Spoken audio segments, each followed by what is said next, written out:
ಎಲ್ರಿಗೂ ನಮಸ್ಕಾರ. ನಿಮ್ಮ ಸುಮತಿ ವಿಶ್ವನಾಥ್. ಐ ಹೋಪ್ ಎಲ್ಲರೂ ಚೆನ್ನಾಗಿದ್ದೀರಾ. ನಾನು ಕೂಡ ತುಂಬ ಚೆನ್ನಾಗಿದ್ದೀನಿ. ಎಲ್ರಿಗೂ ಒಳ್ಳೆಯದಾಗಲಿ.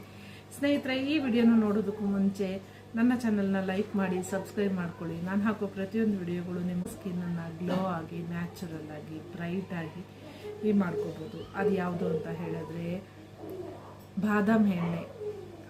ಈಗ ಆಲ್ರೆಡಿ ಗೊತ್ತಿರುತ್ತೆ. ಸೊ ನೀವು ಯೂಸ್ ಮಾಡಿರ್ತೀರ, ಅದನ್ನು ಏರ್ಗೋಸ್ಕರ ಯೂಸ್ ಮಾಡಿರ್ತೀರ. ಪ್ರತಿದಿನ ರಾತ್ರಿ ಮಲಗೋದಕ್ಕೂ ಮುಂಚೆ ಒಂದು 4-5 ಡ್ರಾಪ್ ಬಾದಾಮಿ ಎಣ್ಣೆ ತೊಗೊಂಡು ನಿಮ್ಮ ಫೇಸ್ಗೆ ಹಚ್ಚಿ ಮಸಾಜ್ ಮಾಡ್ಕೊಳ್ಳಿ. ನಂತರ ರೆಸ್ಟ್ ಮಾಡಿ. ಮಾರ್ನಿಂಗ್ ನೀವು ಮಾಡುವಂಥ ಫೇಸ್ ವಾಶ್ ಆಗ್ಬೋದು, ಸೋಪ್ ಆಗ್ಬೋದು, ಯಾವುದಾದ್ರೂ ಬಳಸಿ ನಿಮ್ಮ ಮುಖನ ತೊಳ್ಕೊಳ್ಳಿ. ಈ ರೀತಿ ನೀವು ಕಂಟಿನ್ಯೂಸ್ ಆಗಿ 15 ಡೇಸ್ ಮಾಡಿದ್ರೆ ನಿಮ್ಮ ಸ್ಕಿನ್ ಬ್ರೈಟ್ ಹಾಗೂ ನ್ಯಾಚುರಲ್ ಆಗಿ ಗ್ಲೋ ಆಗಿರುತ್ತೆ. ಈ ಒಂದು ಟಿಪ್ನ ಟ್ರೈ ಮಾಡ್ತೀರಾ ಅಂದ್ಕೊಂಡಿದ್ದೀನಿ. ಹೇಗಿತ್ತು ಅಂತ ಕಮೆಂಟ್ನಲ್ಲಿ ತಿಳಿಸಿ. ಮತ್ತೆ ಎಲ್ರಿಗೂ ಒಳ್ಳೆ